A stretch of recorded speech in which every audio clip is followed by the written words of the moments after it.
دیا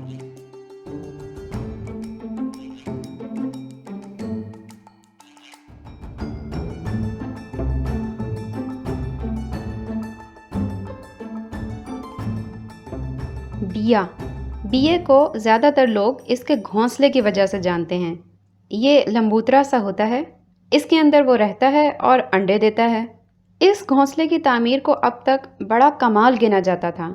آج کل تو ہمارے ہاں کی عورتیں بھی بنا لیتی ہیں، لیکن نہ وہ اس میں رہتی ہیں نہ اس میں انڈے دیتی ہیں، بس الٹا کر سر پہ رکھ لیتی ہیں۔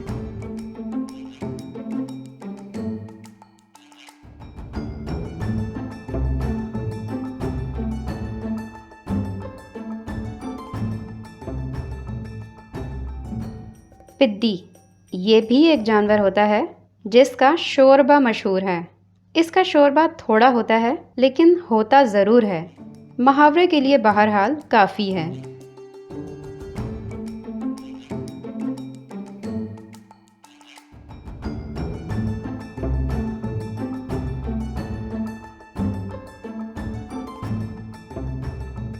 الو زبان پہ بار خدایا یہ کس کا نام آیا۔ الو ہمارے معاشرے میں بہت مقبول ہے۔ آپ آئے دن سنتے ہیں کہ فلاں نے فلاں کو الو بنایا یا فلاں شخص الو بن گیا۔ کبھی یہ نہ سنیں گے کہ کسی نے کسی کو کبوتر بنایا یا طوطا بنایا ہو۔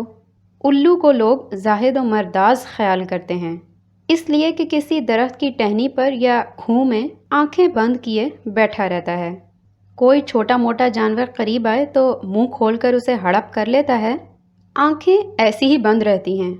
ہمارے ہاں بھی کوئی شخص دنیا کے مسائل سے آنکھ بند کیے بیٹھا رہے اور اپنے خورد و نوش سے غافل نہ ہو تو بڑی عزت پاتا ہے، نیک گنا جاتا ہے۔ ہمارے ہاں الو بے وقوف کے معنوں میں آتا ہے، جبکہ مغربی ادب میں یہ حکمت و دانش کی مثال ہے۔ ہم اس باب میں اپنی رائے محفوظ رکھتے ہیں، اتنا جانتے ہیں کہ سمجھدار اور دانش مند اور دانشور لوگ اکثر بھوکے مرتے دیکھے گئے ہیں، کوئی الو کبھی بھوکا نہیں مرتا۔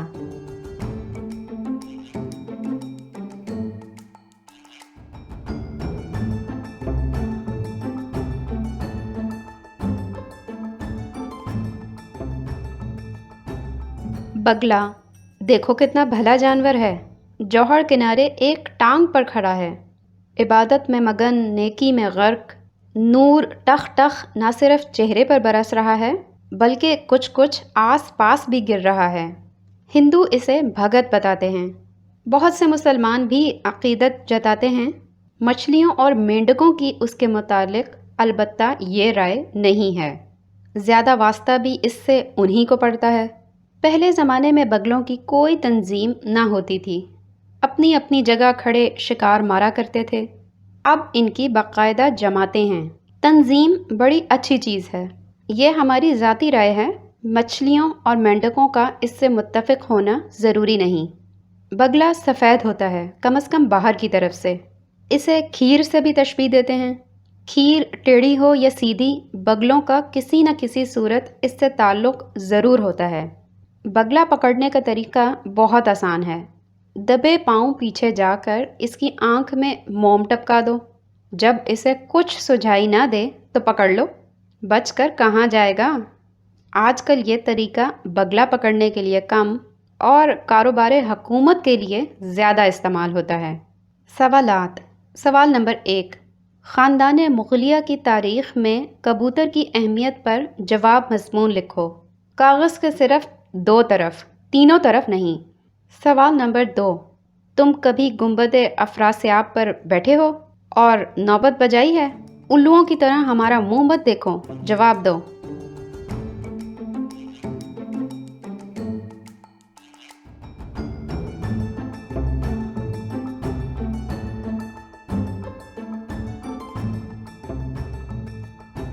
گرد و پیش کی چیزیں، علم بڑی دولت ہے، تو بھی اسکول کھول، علم پڑھا، فیس لگا اور دولت کما، فیس ہی فیس، پڑھائی کے 20، بس کے 30، یونیفارم کے 40، کھیلوں کے الگ، ورائٹی پروگرام کے الگ، پکنک کے الگ، لوگوں کے چیخنے پر نہ جا، دولت کما، ان سے اور اسکول کھول، اور دولت کما، کمائے جا ابھی تو جوان ہے۔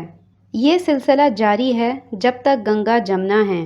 پڑھائی بڑی اچھی چیز ہے، پڑھ، بہی کھاتا پڑھ، ٹیلی فون ڈائریکٹری پڑھ، بینک سٹیٹمنٹ پڑھ، ٹینڈر نوٹس پڑھ، ضرورت رشتہ کے اشتہار پڑھ، اور کچھ مت کر۔ میر و غالب مت پڑھ، اقبال اور فیض مت پڑھ، ابن انشا کو بھی مت پڑھ، ورنہ تیرا بیڑا پار نہ ہوگا اور ہم میں سے کوئی نتائج کا ذمہ دار نہ ہوگا۔ سوالات: علم بڑی دولت ہے، لیکن جس کے پاس علم ہوتا ہے اس کے پاس دولت کیوں نہیں ہوتی؟ اور جس کے پاس دولت ہوتی ہے اس کے پاس علم کیوں نہیں ہوتا؟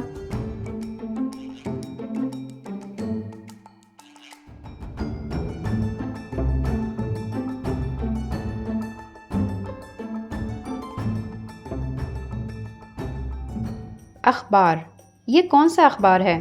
یہ روزنامہ باغ و بہار ہے۔ اس کی کیا بات ہے، مجموعہ معلومات ہے۔ یہ لوگوں کو سیدھی راہ بھی بتاتا ہے، طاقت کی اکثیری دوائیں بھی بکواتا ہے۔ اس میں فلمی صفحہ بھی ہوتا ہے، اس میں اسلامی صفحہ بھی ہوتا ہے، غازیوں کی تکبیریں بھی ہوتی ہیں، حسینوں کی تصویریں بھی ہوتی ہیں، دنیا بھی چست رہتی ہے، عاقبت بھی درست رہتی ہے۔ اخبار کے بڑے فائدے ہیں۔ اخبار نہ ہو تو قوم کی رہنمائی کیسے ہو؟ ایکٹریسوں کی رونمائی کیسے ہو؟ لیڈر اپنی ہوا کس پر باندھیں؟ حکیم قبض کی دوا کس میں باندھیں؟ پنساری مرچوں کا پوڑا کس میں باندھیں؟ یہ اخبار والا بڑا نڈر ہے، باطن سے نہیں ڈرتا، لوگوں سے نہیں ڈرتا، اور کبھی کبھی خدا تک سے نہیں ڈرتا، بس سرکار سے ڈرتا ہے۔ بڑا اچھا کرتا ہے، جب تک خوشنودی سرکار ہے، اخبار ہے، روزگار ہے، کوٹھی اور کار ہے۔ پرانے لوگ ایسا نہیں کرتے تھے، پرانے لوگ بھوکے بھی تو مرتے تھے۔ پھر بھی میاں اخبار والے، اخبار کالا کر، اپنا کردار کالا مت کر، صرف اخبار بیچ، ایمان مت بیچ۔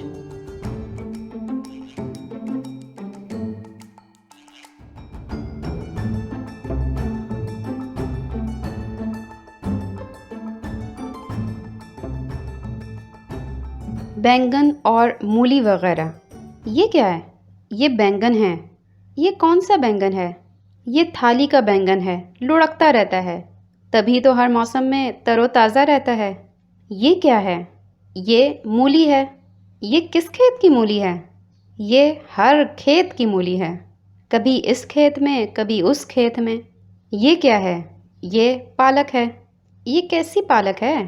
یہ پہلے مالی کی لے پالک ہے۔ یہ پہلے مالی کو گالی کیوں دیتی ہے؟ فطرت سے مجبور ہے۔ یوں بھی آج کل گالی کا دستور ہے۔ یہ بینگن اچھے نہیں، یہ مولی اچھی نہیں، یہ پالک اچھی نہیں۔ سبزی کا خیال چھوڑ، وٹامن سے منہ موڑ، مسور کی دال کھا، اپنے منہ پر نہ جا۔ سوالات: سوال نمبر 1، یہ بینگن کس نے بوئے تھے؟ یہ مولیاں کس نے اگائی تھیں؟ نام بتاؤ، ڈرو نہیں۔ سوال نمبر 2، سبزی یہاں کیوں اگائی جاتی ہے؟ وٹامن باہر سے کیوں منگائی جاتی ہے؟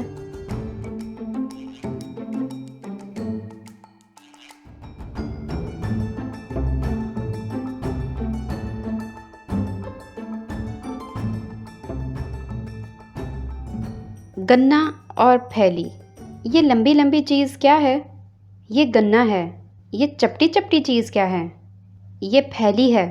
پھیلی تو بہت بڑی ہے۔ ہاں، پھیلی بڑی ہی ہوتی ہے۔ کہاوت نہیں سنی؟ گوار گنا نہ دے، پھیلی دے۔ سیٹھ جی تم بھی مجور کو گنا دو، وڈیرا جی تم بھی ہاری کو گنا دو، ایک ایک گنا ان کو دو، سب کو دو۔ آپ بھی ایک گنا کھاؤ، 2 کھاؤ، 3 کھاؤ، 100 گنے مت کھاؤ، 1000 گنے مت کھاؤ۔ جو زیادہ گنے کھائے گا شکر کی بیماری پائے گا، سوئیاں لگوائے گا، چلائے گا، مارا جائے گا۔ سوالات: ایک پھیلی میں کتنے گنے ہیں؟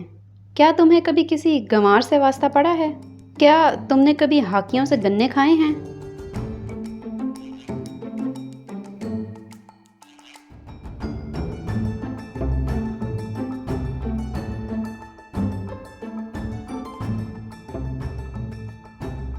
کپڑے والے کے خواب۔ آہا ہا ہا ہا، کپڑے کی دکان ہے، کیسی سجی ہے، اوپر سے نیچے تک تھان ہی تھان ہیں۔ دکاندار کسی بیوی کو ساڑی پہن کر دکھا رہا ہے اور مونچھیں مٹکا رہا ہے اور جتا رہا ہے، بی بی جی یہ ساڑی لنڈی کوتل کی ہے، 200 روپے میں مفت ہے، آئیے بابو جی کیا لیجئے گا، نین سکھ دوں؟ نا میاں دکاندار، دل کی پیاس سموز شفون جارجٹ۔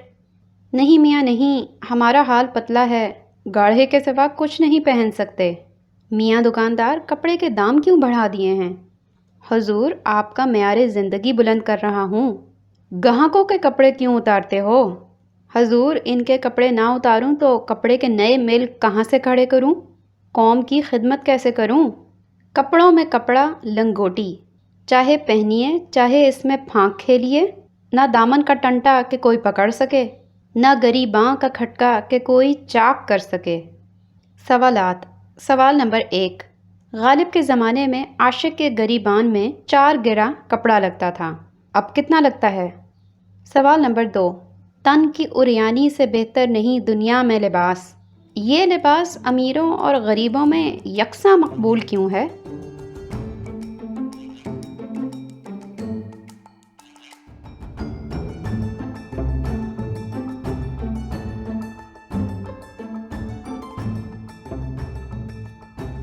جوتے والا۔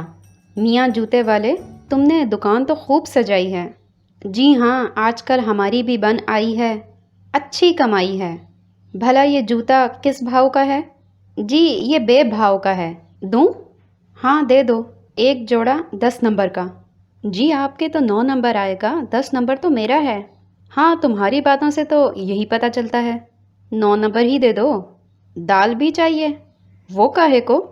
آج کل اس کی بڑی مانگ ہے، جو جوتے لے جاتا ہے دال بھی لے جاتا ہے، سنا ہے لوگ آپس میں بانٹتے ہیں۔ بھائی 1 تاریخ کے بعد لیں گے۔ 1 تاریخ کے بعد؟ جناب 1 کے بعد نہ جوتا ملے گا نہ دال ملے گی، آرڈر بک ہیں۔ نوٹ: انتخابات کے لیے سیاسی سرگرمیوں پر سے پابندیاں 1 جنوری 1970 سے اٹھائی گئی ہیں۔ سوالات۔ سوال نمبر 1، قومی خدمت کرنے والے آپس میں دال بانٹنے کے لیے رکابیاں کیوں نہیں استعمال کرتے؟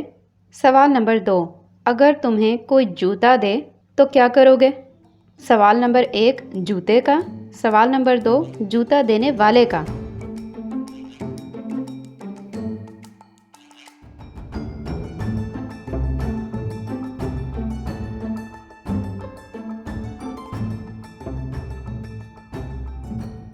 کھانے کی چیزیں۔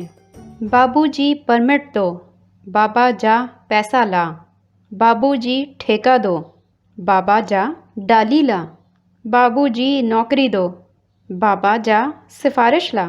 بابو جی اب ایسا مت بولو، آنکھیں کھولو، پبلک سے ڈرو، خدا کا خوف کرو، جو پیسہ کھائے گا ڈنڈا کھائے گا، انڈا کھانا چاہیے ڈنڈا نہیں کھانا چاہیے۔ سوالات۔ سوال نمبر 1، تمہیں کیا چیز کھانا پسند ہے؟ پیسہ، انڈا، ڈنڈا۔ سوال نمبر 2، پبلک کیا ہوتی ہے؟ کبھی دیکھی ہو تو بیان کرو۔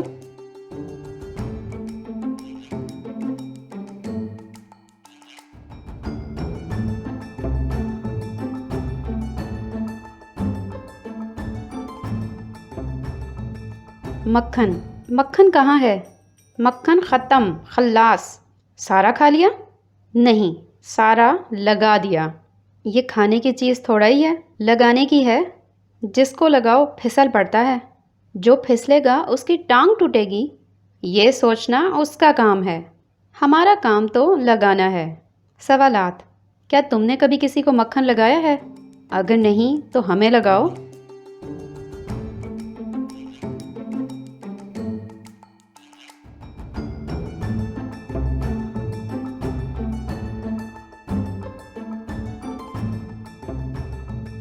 کرسی۔ یہ کیا ہے؟ یہ کرسی ہے۔ اس کے کیا فائدے ہیں؟ اس کے بڑے فائدے ہیں، اس پر بیٹھ کر قوم کی بے لوث خدمت بہت اچھی طرح کی جا سکتی ہے، اس کے بغیر نہیں کی جا سکتی۔ اسی لیے تو جب لوگوں میں قومی خدمت کا جذبہ زور مارتا ہے تو وہ کرسی کے لیے لڑتے ہیں، بلکہ کرسیوں سے لڑتے ہیں۔ ایک دوسرے پر کرسیاں اٹھا کر پھینکتے ہیں۔ کرسی بظاہر لکڑی کی معمولی چیز ہے، لیکن لوگوں میں اخلاق حسنہ یعنی عاجزی، فروتنی اور خاکساری پیدا کرتی ہے۔ بڑے بڑے پاٹے خان کرسی کے سامنے آتے ہیں تو خودی کو بلند کرنا بھول جاتے ہیں، اسے جھک جھک کر سلام کرتے ہیں، اگر کوئی کرسی پر نہ بیٹھا ہو تب بھی کرتے ہیں۔ اردو میں ایک محاورہ ہے، کرسی کا احمق۔ خاک نشین لوگ کرسی پر بیٹھنے والوں کو احمق گردانتے ہیں، انہیں کرسی کا احمق کہتے ہیں۔ ادھر کرسی والے بغیر کرسی والوں کو احمق جانتے ہیں۔ ہماری رائے میں یہ دونوں اپنی اپنی جگہ درست ہیں، لیکن بڑا احمق ان میں سے کون ہے، یہ ہم نہیں کہہ سکتے۔ کرسی والے کو کرسی کبھی خالی نہیں چھوڑنی چاہیے، دوسرے لوگ فوراً اس پر بیٹھنے کی کوشش کرتے ہیں۔ کرسی فولڈنگ اچھی ہے، آدمی جہاں جائے اپنے ساتھ لیتا جائے۔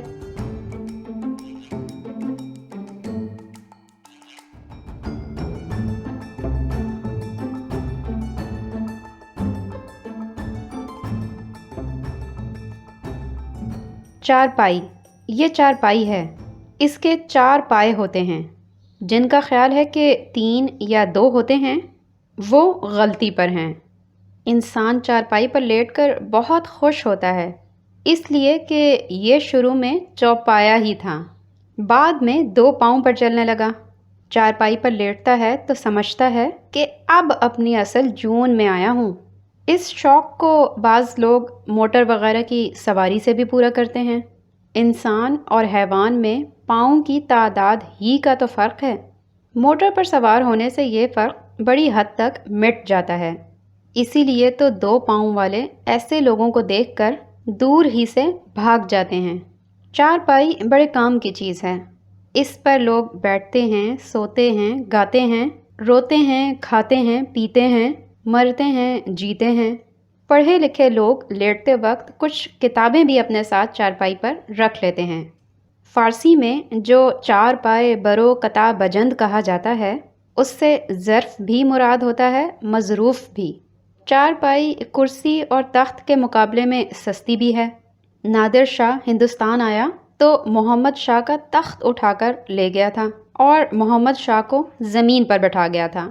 اگر بادشاہ چارپائی پر بیٹھا ہوتا تو اس کے زمین پر بیٹھنے کی نوبت نہ آتی۔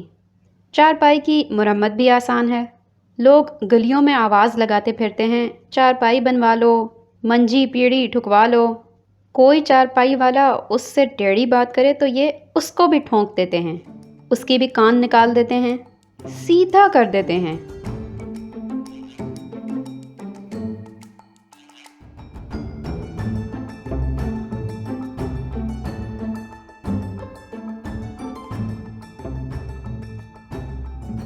ردی، یہ کون سا اخبار ہے؟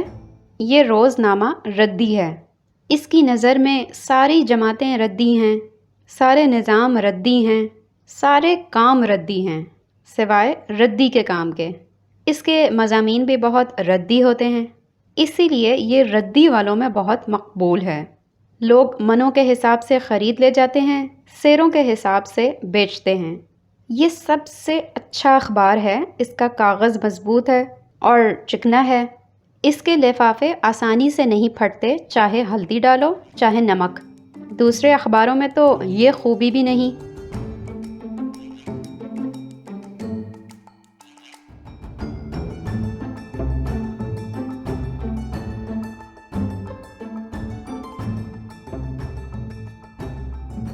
چند مناظر قدرت۔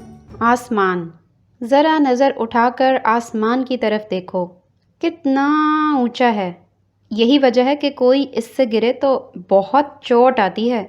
بعض لوگ آسمان سے گرتے ہیں تو کھجور میں اٹک جاتے ہیں، نہ نیچے اتر سکتے ہیں نہ دوبارہ آسمان پر چڑھ سکتے ہیں، وہیں بیٹھے کھجوریں کھاتے رہتے ہیں۔ لیکن کھجوریں بھی تو کہیں کہیں ہوتی ہیں، ہر جگہ نہیں ہوتی۔ کہتے ہیں پہلے زمانے میں آسمان اتنا اونچا نہیں ہوتا تھا۔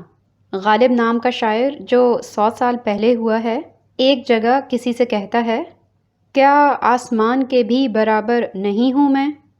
جوں جوں چیزوں کی قیمتیں اونچی ہوتی گئیں، آسمان ان سے باتیں کرنے کے لیے اوپر اٹھتا چلا گیا۔ اب نہ چیزوں کی قیمتیں نیچے آئیں نہ آسمان نیچے اترا۔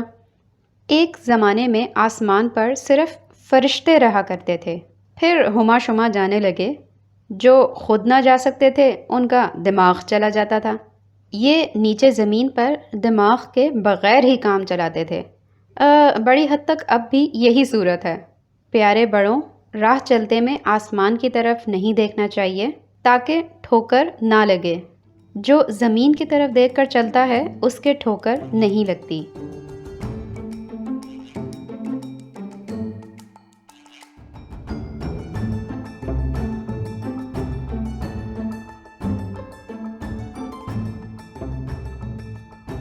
ستارے اور ہلال وغیرہ، واہ واہ کیا سہانا منظر ہے۔ ستارے یہاں سے وہاں تک چھٹکے ہوئے ہیں۔ ان کی کثرت سے گمان ہوتا ہے جیسے میٹرک کا رزلٹ شائع ہوا ہو۔ ادھر ایک ہلال بھی جگمگا رہا ہے، آسمان کی رونق بڑھا رہا ہے۔ ستارے چمکتے دمکتے بہت بھلے معلوم ہوتے ہیں، لیکن کبھی کبھی ٹوٹ کر گر بھی جاتے ہیں۔ جب یہ مٹی میں مل جائیں تو کوئی نہیں پوچھتا۔ وہی ستارے جو دوسروں کی تقدیر کی خبر دیا کرتے تھے، بلکہ لوگوں کی قسمت بنایا بگاڑا کرتے ہیں، کبھی کبھی دوسروں سے خود اپنی قسمت کا حال بجھواتے، جنتریاں کھلواتے نظر آتے ہیں۔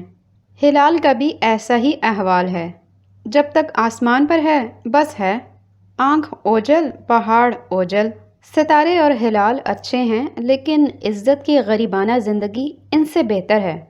ہلال یعنی پرانے چاند کو لوگ دور ہی سے دیکھا کرتے تھے اور سلام کیا کرتے تھے، وہ بھی عید بقرعید پر۔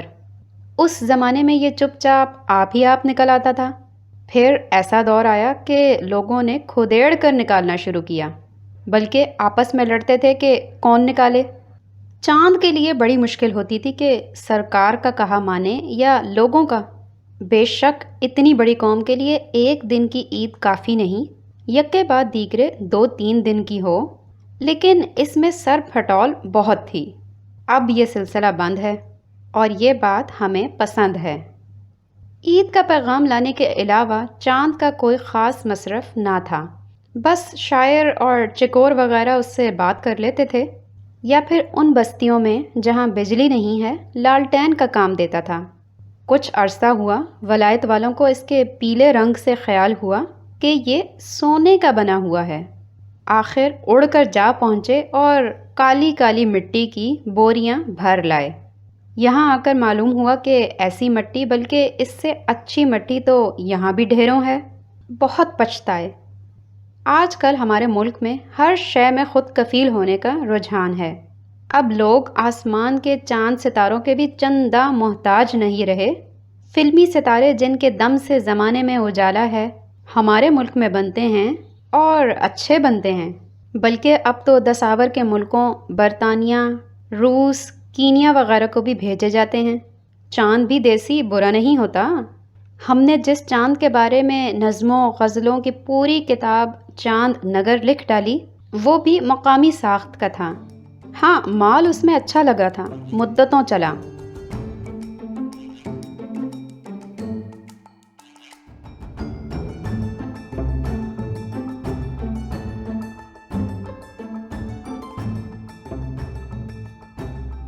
ابر، یہ ابر ہے۔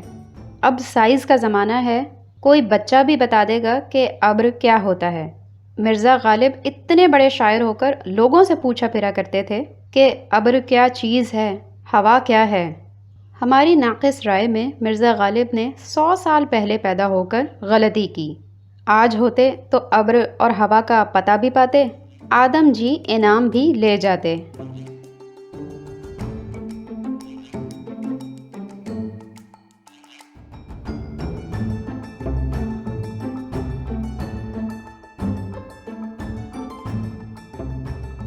ہوا، یہ ہوا ہے۔ تحقیق نہیں ہو سکا کہ اتنی ہوا کہاں سے آ گئی کہ ایک الگ محکمہ آب و ہوا کا بنانا پڑا۔ بعض لوگ کہتے ہیں کہ کراچی کی بیرونی بستیوں میں پانی کے جو نل ہیں ان میں سے نکلتی ہے۔ ہوا عجیب چیز ہے، یہ آگ کو جلاتی ہے، چراغ کو بجھاتی ہے، جہاز اسی سے چلتے ہیں، اسی سے ڈوبتے ہیں۔ لوگوں کی زندگی کا مدار ہوا پر ہے۔ ہوا نہ ملے تو لوگ مر جاتے ہیں، ویسے کھانا نہ ملنے سے بھی مر جاتے ہیں، لیکن ہوا نہ ملنے سے جلدی مر جاتے ہیں۔ اسی لیے تو کوئی غریب آدمی بڑے آدمی کے پاس کوئی سوال لے کر جاتا ہے تو یہ جواب پاتا ہے کہ جاؤ ہوا کھاؤ۔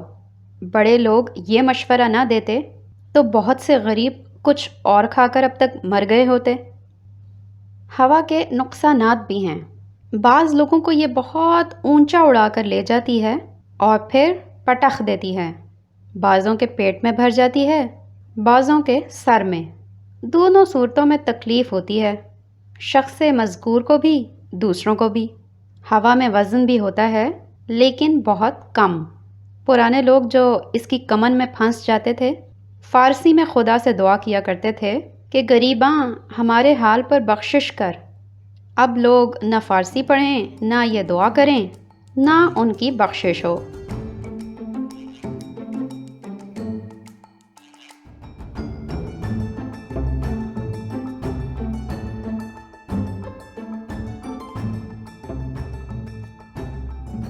سمندر، یہ سمندر ہے، اس میں پانی ہے۔ کراچی کی بستیوں میں تو KDA کے اتنے عمدہ انتظامات اور آب رسانی کے منصوبوں کے باوجود پانی کی کمی ہو جاتی ہے۔ سمندر میں کبھی نہیں ہوتی، جانے کیا بات ہے؟ سمندر میں اتار چڑھاؤ آتا رہتا ہے۔ جب یہ چڑھائی کرتا ہے تو کسی کی نہیں مانتا، خواہ کوئی کیسا لاٹ صاحب کیوں نہ ہو۔ انگلستان کے ایک بادشاہ کنوٹ کو اس کے مصاحبوں اور درباریوں نے باور کرایا تھا کہ ساری دنیا آپ کے حکم کے تابع ہے۔ آپ کا حکم زمین پر چلتا ہے، آسمان پر چلتا ہے، ستاروں پر چلتا ہے، اخباروں پر چلتا ہے، ہوا پر چلتا ہے اور سمندر پر بھی چلتا ہے۔ ایک روز شاہ جلالت مآب سمندر کے کنارے کرسی بچھائے بیٹھے تھے۔ لوگوں سے پوچھا، یہ جو لہریں بڑھی آ رہی ہیں ہمیں تنگ تو نہ کریں گی؟ مصاحبوں نے کہا، حضور ان کی کیا مجال ہے، الٹا لٹکوا دیں گے۔ اس پر بھی لہریں جھپٹ کر آئیں۔ بادشاہ سلامت بہت ناراض ہوئے، سختی سے ڈانٹا، اے سمندر خبردار، پرے ہٹ، میرے پاؤں بھیگتے ہیں۔ سمندر نے ایک نہ سنی، بادشاہ کو بھگو دیا، قریب قریب ڈبو دیا۔ بادشاہ سلامت نے اپنے مصاحبوں اور درباریوں سے جواب طلب کیا کہ وجہ بیان کرو، تمہارے خلاف کیوں نہ ضابطے کی کارروائی کی جائے۔ تمہارا تو بیان تھا کہ میری سلطنت عام ہے، اسے حشر تک دوام ہے اور سمندر تک میرا غلام ہے، لیکن یہ اقدام بعد از وقت تھا۔ اس دوران میں خود بادشاہ سلامت کے خلاف ضابطے کی کارروائی ہو چکی تھی۔ عالم پناہ کو پہلے یہ بات سوچنی چاہیے تھی، اپنے محکمہ اطلاعات پر اتنا بھروسہ نہیں کرنا چاہیے تھا۔ اے پیارے بڑوں، سمندر کسی کا غلام نہیں ہوتا۔ چڑھائی پر آتا ہے تو ساحل کی کرسیاں بہا لے جاتا ہے، اور اگر کوئی ان پر بیٹھا رہنے پر اصرار کرے تو اسے بھی۔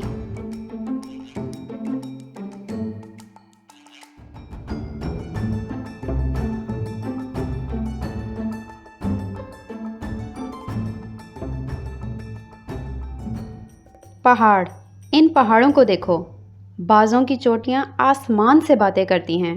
کیا باتیں کرتی ہیں یہ کسی نے نہیں سنا۔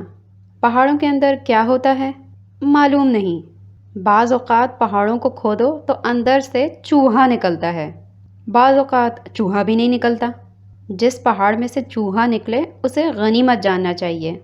جو لوگ پہاڑوں پر رہتے ہیں ان کو گرم کپڑے تو ضرور بنوانے پڑتے ہیں، لیکن ویسے کئی فائدے بھی ہیں۔ پہاڑوں پر برف جمتی ہے جو ان لوگوں کو مفت مل جاتی ہے، جتنا جی چاہیں پانی میں ڈال کر پئیں۔ برف میں رہنے والوں کو ریفریجریٹر بھی خریدنے نہیں پڑتے، پیسے بچتے ہیں۔ پہاڑ پتھروں کے بنے ہوتے ہیں۔ پتھر بہت سخت ہوتے ہیں جس طرح محبوبوں کے دل سخت ہوتے ہیں۔ فرق یہ ہے کہ کبھی کبھی پتھر موم بھی ہو جاتے ہیں۔ جو پہاڑ بہت سر بلندی دکھاتے ہیں ان کو کاٹتے ہیں اور کاٹ کر ان کے پتھر سڑکوں پر بچھاتے ہیں۔ لوگ انہیں جوتوں سے پامال کرتے گزرتے ہیں۔ جو پتھر زیادہ ہی سختی دکھائیں وہ چکی میں پستے ہیں، سرما بن جاتے ہیں، سارا پتھر پن بھول جاتے ہیں۔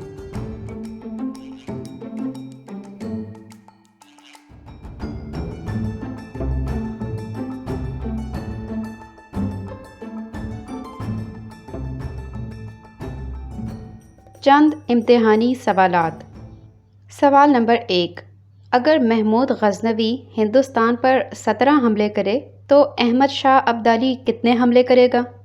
سوال نمبر 2، بھیم پلاسی کی لڑائی جس میں فریقین نے ایک دوسرے کا دھادرے سے دھادرہ بجا دیا تھا کس سن میں ہوئی تھی؟